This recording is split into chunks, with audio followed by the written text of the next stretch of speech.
حضرت امام جعفر صادق رضی اللہ تعالی عنہ نے فرمایا، گناہ وہی کرتا ہے جسے گناہ کے عذاب کی پرواہ نہیں۔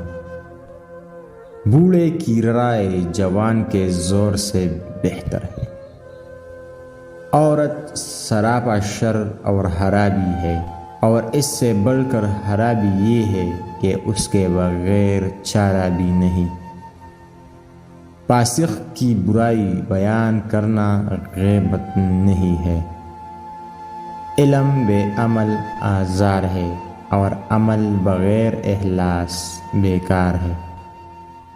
ہندروئی سے پیش آنا سب سے پہلی نیکی ہے۔ مصائب کا مقابلہ صبر سے کرو، اور نعمت کی حفاظت شکر سے۔ میزان عمل کو خیرات اور احسان سے باری کرو۔ ادب بہترین کمالات اور سخاوت بہترین عبادت ہے۔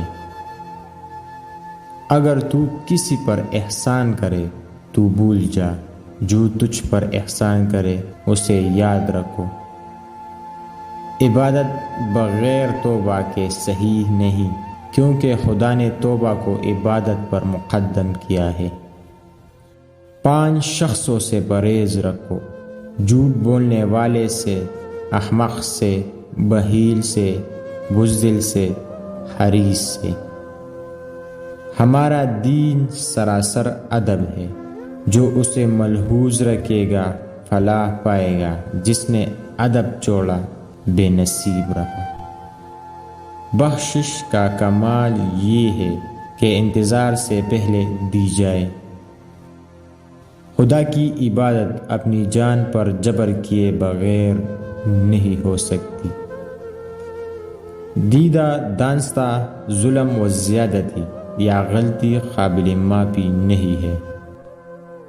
تکبر کرنے والے کا سر ہمیشہ نیچا رہے گا۔